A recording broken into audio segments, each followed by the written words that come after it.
We're about to meet a really inspiring creative young man who sews and has been really shaking up the world of upcycling and turned it into a business. Welcome to the Sewing Report. I'm Jennifer Moore. This channel is all about making sewing and crafts fun and approachable for everyone. And I'm really excited because we have a guest in this episode. I am welcoming at Jack Sews. Jack, welcome to the Sewing Report. Hello, thank you for having me. So the reason I'm having you on the show today is because I found your Instagram account last week and I was really blown away by what you're doing. During COVID, that kind of really changed your life. So can you explain like what how you got into sewing and also how you decided to start a business during COVID and all that that transpired?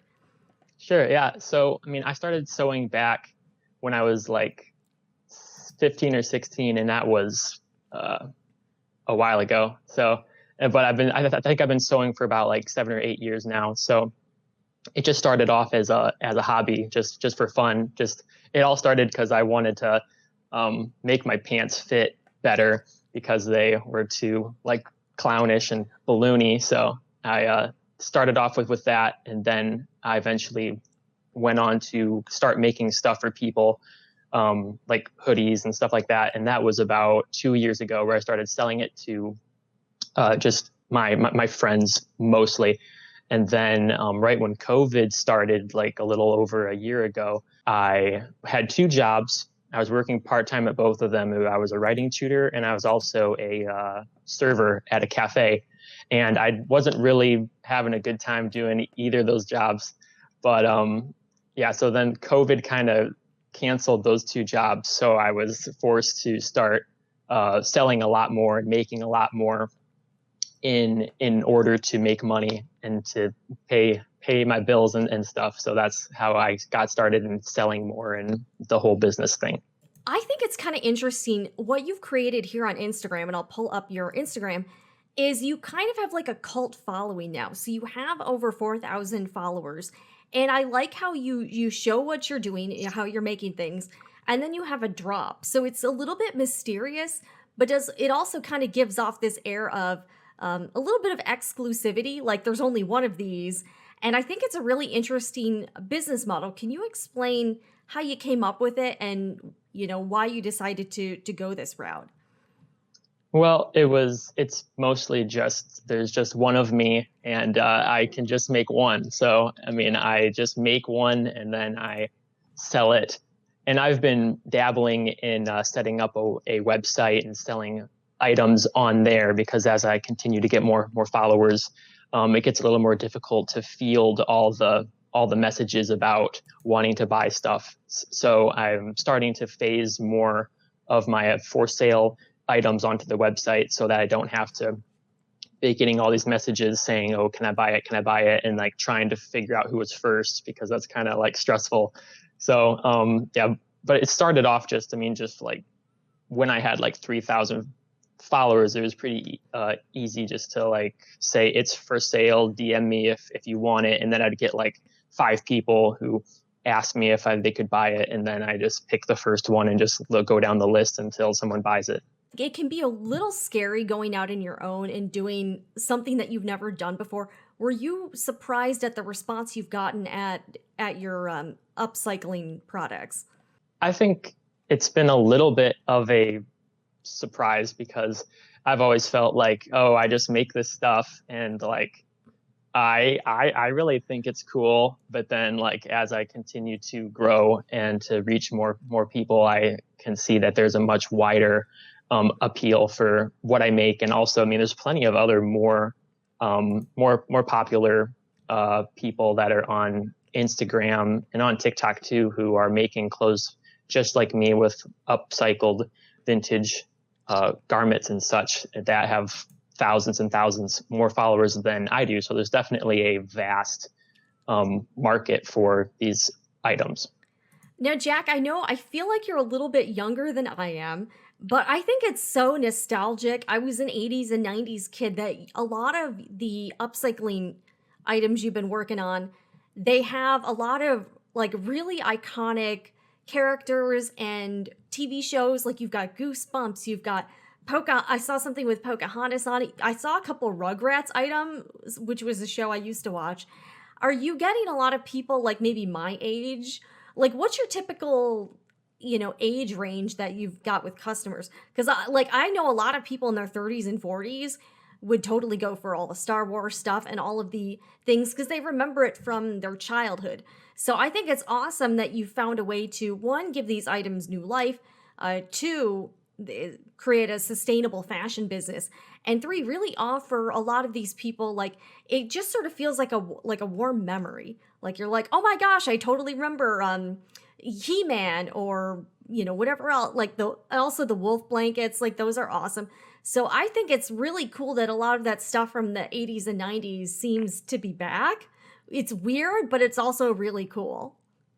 Yeah, I totally, yeah, I definitely agree that like the cycle of fashion is kind of like bringing back things that were vintagey and stuff that was back way before my time, but like definitely things that even now today are becoming more popular because I think there's a certain section of the culture today that is kind of looking towards to the past for like entertainment and such, and finding that really that nostalgic feeling that they get from like 80s and 90s stuff. And even in younger audiences like Gen Z and such, who weren't even alive back when the Rugrats I know. was on television, they also have that feeling of like, oh, this is like this like vintage and like nostalgic piece. And even if they weren't alive during that time, I think that still holds that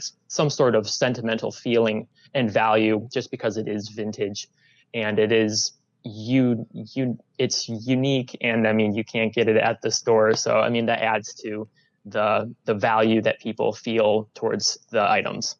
So can we talk a little bit about your design and making process, because you've posted some videos of you behind the scenes. And what I've noticed is that when you're making a piece, you really take the existing design elements of the pattern, and also with the physical design, like if a hoodie has a pocket or a certain aspect, you'll really work that into the finished piece. Can you talk a little bit about what goes through your head when you're trying to figure out what to do with all of these projects? Sure, yeah. So one that I did recently that comes to mind was this Star Wars fleece that I made, and it was based off of the episode 3 of Star Wars, and it was about like looking like the Mustafar duel that Anakin and Obi-Wan have. And so I kind of decided to take those, like the elements of like fire and like the lava stream and it also, like when they're dueling, there's like the little rocks and stuff that are in the river and they're like fighting on them and such. So I kind of wanted to have that, to take all of the fire lava looking type of material and kind of weave it around the front, and then have that neck part kind of look like a rock or something that's in the lava river. So just to kind of pay homage to that scene that you can see there on the front, just the dueling on the river, and just kind of having that lava flowing type of look. But most of my projects, I don't put that much thought into the design, but that's one that comes to the forefront of my mind when I think about something that I put a little bit of more like special thought into the design of. No, I think that's awesome. And I know you've kind of talked about how some of your decisions are more practical too. So like that one with the pocket, you kind of wanted to keep the pocket, and by Right. just working it in, you didn't have to make a pocket. So it's sort of like be taking a blanket and using the edge of that for a hem. So you kind of save yourself a little bit of work. Now, how did you, I'm sure you've gone through some trial and error through your sewing projects and whatnot. What kind of advice would you have to someone who maybe is interested in doing some of this type of upcycling sewing? Like, how do you get better at it, and how do you figure out, like, I don't do a lot of upcycling because admittedly I'm not even sure where to start, and I feel like it's a little bit overwhelming. But where do you get started, and how do you get better at it? Right. So, I mean, I tell people all the time to just get their machine, or if they don't have a machine, just get like a nice starter one. And I mean, pretty much just taught myself how to do it. I mean, I learned all of the like basic um, like starter type of techniques from Ken Andrew Daly, who's on YouTube, and he's been making clothes on YouTube for years and years. And he's kind of his videos gave me the foundation to build on, to which I've just kind of taught myself the more advanced things that I do now. But if you're just starting out, I mean, just start sewing, and just like doing your own thing. Don't try to copy someone else or make something like someone else. Just kind of just get all your garments. I mean, you can just go to your local thrift store and just pick some stuff out that you want to just cut apart and then put it back together again, and just in any way that you want to. I mean, there's really there's no rules to fashion, and that's what makes it so much fun. That is a really good point. There really is no wrong way to do things, and if you do something that works for you, it's not wrong. Just keep doing it. So I got to ask, what sewing machines are currently in your arsenal? Like what do you like to sew on? Okay, so I have been using a Singer heavy duty for the past 6 or 7 years now, and that has served me well. But I have now retired that sewing machine for it just came in the mail, and I believe it's a Janome 3000. So I'm Ooh. gonna pull that out and start working on that for my sewing machine. But for my serger, which I actually use way more than my sewing one, is a Brother 1034D. Oh yeah, I that's the have one I've got too. It's great. mhm. And for the price, it's so great. Yes, it definitely is. I use the serger way more because I mean, as I've been learning how to sew more quickly and efficiently, I've figured out how to do lots of things that I used to think I could only do with the sewing one, but I can now do it with the serger. And I just like to use the serger more for stuff because I feel a lot more confident in the seams and stuff because it's overlocked, and I just have a lot fewer doubts about them like coming apart later with the customer. And so I just always want to make sure that all of my products have like a zero chance of like coming apart or something later, because that would stress me out. I hear you there. No, that's awesome. That serger is great. I do recommend that a lot too, especially for someone without a big budget because it's usually under 300 bucks. It's Yeah. great. I've had mine for like 6 years. I've had no issues.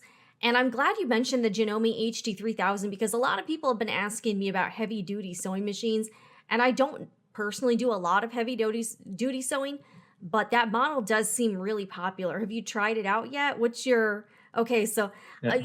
yeah, that I would love to hear what your thoughts are after you've been using it a while because a lot of people have been asking, what do you use for jeans or for heavier material? A lot of your drops like go pretty immediately. Are you comfortable sharing like kind of a window for what you've been charging for some of your custom pieces? Yeah, sure. So the ones that I just normally drop, like just like, oh, I made this. This is just, you can buy it now if you want to. Those range from about like 125 to 200. Like if it's just like a simple fleece, that's probably like 125 to 150. But if it's more complex with like a vintage sweater and like another vintage blanket, like slash through it or something like that, and I also have to like take into consideration how much I paid for the material and such. Like those will be like more around like 180 or 200. But if you want to like custom order one, that's gonna be more. So Yeah. You know that those prices actually I'm sure they're definitely giving you a pretty healthy profit margin. I feel like those prices for custom sewn pieces are still pretty reasonable. Especially when you look at like I was telling you, your fashion reminds me a lot of BTS, the Korean K-pop group. Yes, you guys know I'm a fan. And a lot of your pieces remind me of stuff that J-Hope wears. J-Hope kind of has an adventurous fashion style, and you'll look up his clothes and his shirt costs 1200 bucks. wow. Or his pants will be $800 that he sleeps in. So I feel like charging $200 for a custom piece compared to your designer fashion, which isn't made of sustainable materials and, is more considered high end. Like, I still feel like you doing that type of business still is, even to the average person, still pretty reasonable. When I know people that have paid $300 for a t-shirt. So, I mean, that still seems pretty good. And as far as the business is going so far, has that made up for the income that you lost with the tutoring job and with your server job? Has it been pretty good? Yeah, I've definitely I am happy that I am where I am now than when I was back then with those two part-time jobs.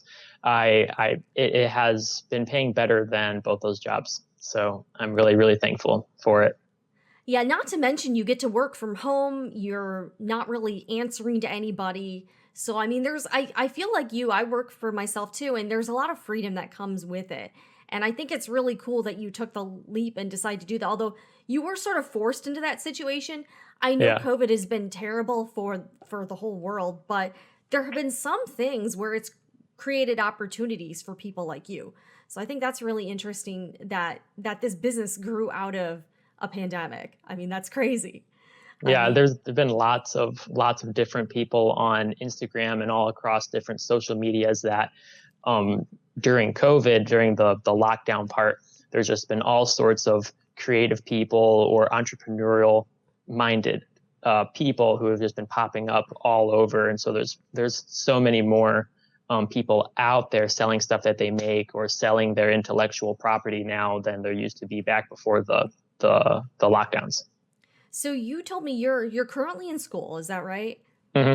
And Yep. what do when you graduate, what do you want to do after that? Like, do you want to keep growing this business, or what else do you hope to try to get into? Yeah, so I'm currently studying finance, and I used to think like back before I was doing all this business stuff on my own that I was just going to work at a firm somewhere and maybe be a personal financial um, advisor or something like You seem that. too cool for that kind of job. I'm just gonna put that out there. Thanks. You're too like you seem too like hip for that. I don't know. It just seems. Yeah, I mean, I always thought like, oh, I'll just figure that out once I get there.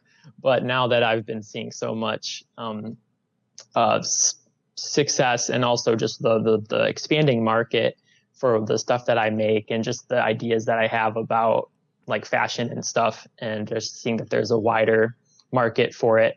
I feel like I can still continue to have this be part of my occupation post my graduation. And I've been learning plenty of stuff at school in the business school about how to run my business more efficiently, and especially like the learning about the finance stuff. I mean, I feel like if you're going to be a business owner, that you should definitely be able to keep track of your finances, because if anything's going to go wrong, that's where it's going to go wrong, is with your finances. So you definitely have to be able to keep an eye on that yourself. And I would feel more comfortable if I were to ever own a larger business, that I want to be directly watching the finance side of it, and I can hire the rest of the responsibilities out at that point.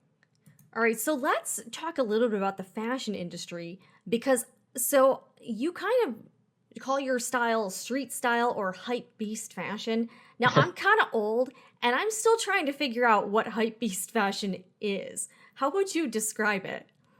Well, I would say the more like hype beast stuff would be more like things that are associated with like sportswear brands like Nike. And I mean, I can't afford to source like Supreme like towels or Okay, anything so it's like that like sort of that. thing. I'm still so Right. confused on what it is. I see the hashtag everywhere and I just wonder what is included with hype beast. Is it Bape hoodies? I don't know. Right. Yeah, I'm just that that like, that kind of stuff. I don't know, but I think it's cool that you're incorporating like a very it's a like that stuff is so trendy right now, and it seems like a lot of your followers are younger too. So it's cool to see you're kind of introducing sewing to Gen Z, which is something, a lot of the quilting and sewing industry is worried about the future of people getting into sewing because like no hardly anyone my age and I'm 38, hardly anyone in my age group sews. And when I would tell them about it, they'd be like, "Well, my grandma does it." And I'm like that they're like that's great. Do you like as far as your age, like the people you know in your friend group, how do they see your sewing? Like are they like that's cool? Do they ask questions? Like what's the response? Well, outside of the people I know who are like actually going to school for fashion or make clothes, everyone else, they're just like, wow, that's really cool. And I'm not really sure what they think beyond that they think it's cool, but I think that like as you said, that it's kind of like it's dying out, like this actual skill of sewing. But I hope that more people get hooked on it just like I have. And whenever someone messages me and they're like, "Oh, I kind of like want to start sewing, but I don't really know like how to start, or I don't have like the confidence to do it," I'm like, "Oh, just do it," because I mean, just once you get started with it, I mean, you probably will keep going because it's so much fun. No, absolutely. And I was surprised. I never thought I would be like a sewing person. Like I started kind of late, probably after 30, and it's just amazing how fun it was and I wanted to share it with people. But yeah, when you talk to people about it, they just have so many misconceptions on what it is or then they ask you to hem their jeans or something and Yeah. it can get a little frustrating. And I want to ask you as a guy, it's obviously men are still a bit of a minority in the sewing circles unless you're like a tailor or fashion designer. But what do you have any thoughts on what the industry can do to try to make sewing seem more appealing to men? Um, I'm not 100% sure about how the sewing industry could be more appealing in any way, because I feel like the sewing industry as a whole just is like to anyone younger than like 40. Like I don't feel like Yeah. it's really like targeting them in any way. But I feel like as like custom clothing and like repurposed clothing and kind of this whole surge of like the popularity of vintage, I feel like that will encourage more younger people to get involved with sewing, because with that whole culture shift in fashion, like with vintage and repurposed, comes with you either have to buy it from someone like me who's making it, Yeah. or you have to make it all yourself. Absolutely. No, those are some really good thoughts. I totally agree. It does seem like the industry, not only, I will say the marketing tends to look a little bit more feminine, like pink things, machines with Hello Kitty or flowers on it or something like that. But it also seems a little bit, I would say, intimidating to younger people in general.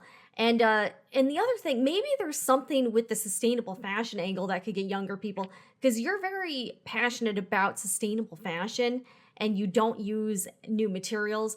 Do you feel like the Gen Z crowd is really on board with being on this sustainable fashion train? It does seem like there's a lot more awareness about how clothing is made.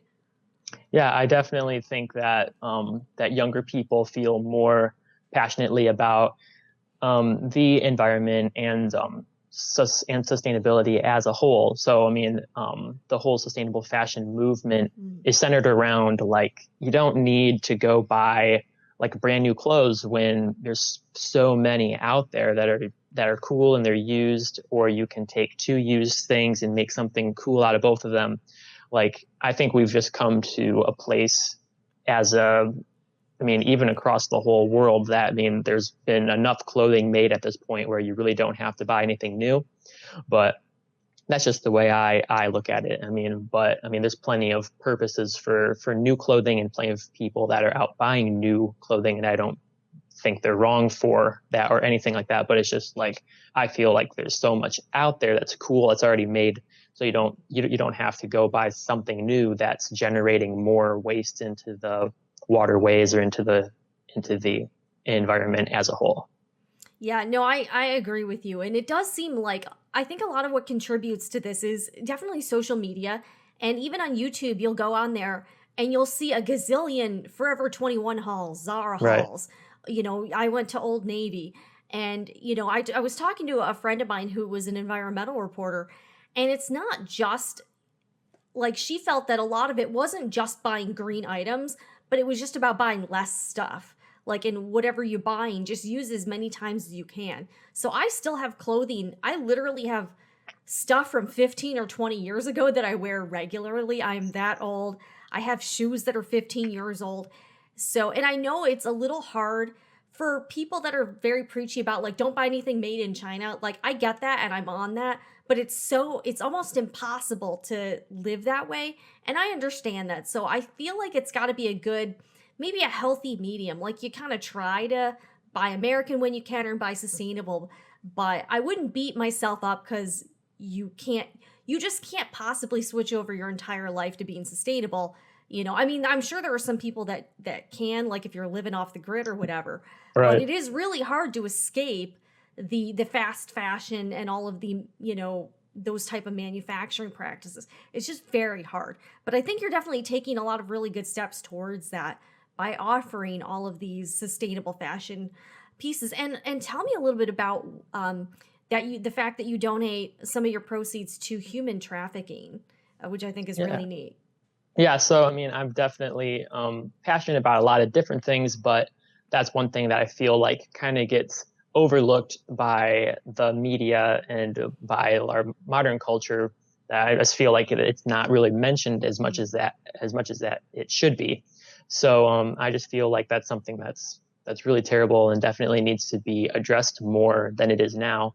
And so just by me giving my contribution towards the cause, then I mean I feel like that's better than nothing. And also just having that little blurb there on my page is making anyone who sees it, maybe they'll spark a thought in their mind to look into it and to try to be active in stopping that, along with me and the many others around the globe who are trying to stop human trafficking. And I also want to talk a little bit about your social media presence too. I've noticed your following has really been growing on Instagram and TikTok. So I'll bring up your TikTok. Can you kind of talk a little bit about how you started growing those accounts and what kind of tips you would offer maybe to people that are also trying to do the same? Sure thing.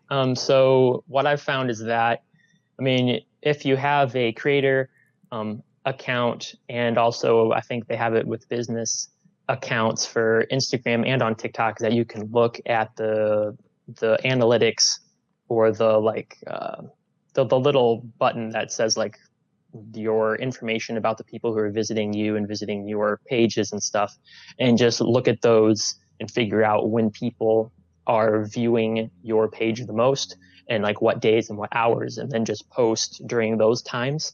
And you'll definitely get a lot more traction on your videos or your posts if you post during those high traffic times. So I mean, on TikTok, I think my like good time is like at 7 on like Thursdays and Fridays, and then on Sunday. So I just like put stuff up then, and like I just uh, pay more attention to the videos that do well, because obviously something about those videos um, intrigued my audience. And so I'll definitely try to like redo those types of more popular things. Like I've realized now that like videos that have me like wearing it right at the beginning kind of have that like grab your Mhm. attention moment, instead of starting off with like the raw materials laid out, because I think a lot of people like see that on TikTok and then think, I don't really care about this blanket. But if they see me wearing it first and think, oh, he made that, then they'll keep watching through the whole video. No, I agree. I know a lot of people think that you need to not give away the visuals, but you need to give away the visuals right off the bat to get somebody's attention, especially on TikTok where the attention span tends to be so short. So I Yeah. feel like you're doing a lot of good things on social media. And a lot of, as we've kind of seen through this pandemic, that a lot of physical sewing and quilting businesses have really suffered. And I feel like a lot of them, if they stepped it up with the online presence, I feel like that could help them. And yeah, I mean, you don't live in a like a big metro epicenter or anything like that. And you've literally found a way to create an online business kind of in the middle of nowhere. And I feel like that should be a testament to what you can do, and also the fact that there's so many opportunities online, and I think a lot of people are overlooking a lot of possibilities. Can do you have any maybe some advice or words of wisdom for someone that wants to find a way to make money with their sewing or with their craft, but maybe doesn't know where to start, or like what have you learned through this? Because again, I make all my money online, you make money online. There's a lot of stuff you can do online that's not being done. Right. I totally agree with that. Is that there's just such an untapped market of just really anything that is online or works through social media. I mean, like I have started all this and thought, like, how am I going to get like a larger following, and like, how am I going to know if people actually care about the stuff that I make, or if I'll get any traction with this?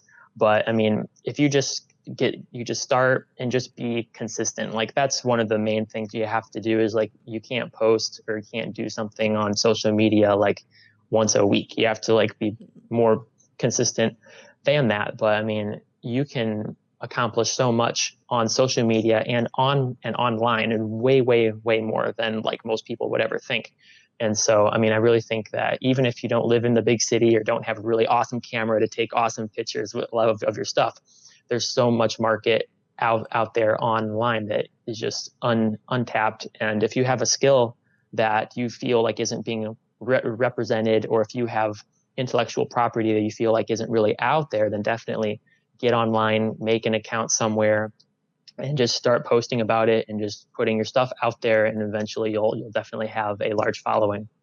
Yeah, no, and you've really been able to accomplish a lot. And again, I think that just speaks to your own talent and creativity, which is certainly a few levels above mine. And I want to ask you more about your do you have any particular project that sticks out as one of your favorite? Like I know you liked the some of your Star Wars projects. What do you think is if you had to put one at the top of the list, which one would it be? Wow, the one at the top, that's definitely hard. I would say that one that comes to mind is a jacket that I made out of a quilt for the Christian singer Corey Asbury.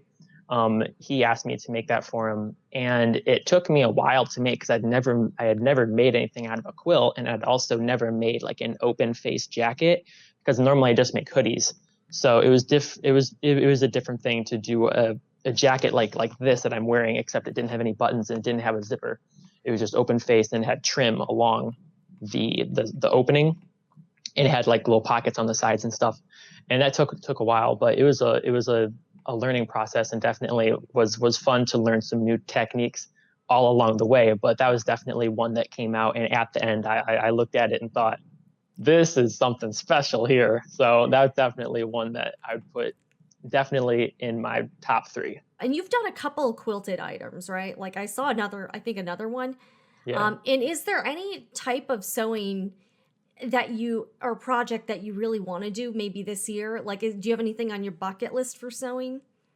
I'd say I want to do more projects that have like zippers and like doing like zip up stuff. Like I'm not talented at all like doing zippers or anything like They're a or little and tricky, pockets. yeah, and Yeah. especially anything lined with a zipper, that can be a little hard to figure out. No, I think that's really cool. In your wildest dreams, what do you want to happen with Jack Sews?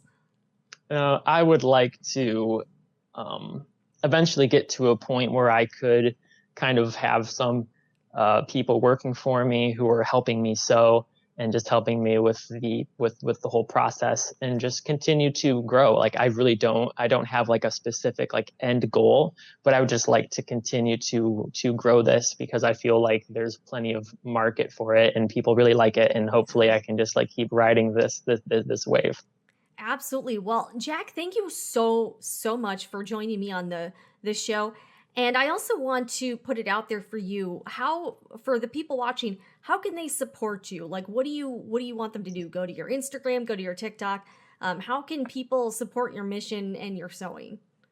Just follow me on Instagram and on TikTok, and you can find both of those just under the title of Jack Sews, JACKSEWS, and just give me a follow. And that's really all I really want. I just want your follow so you can see all the cool stuff that I am making.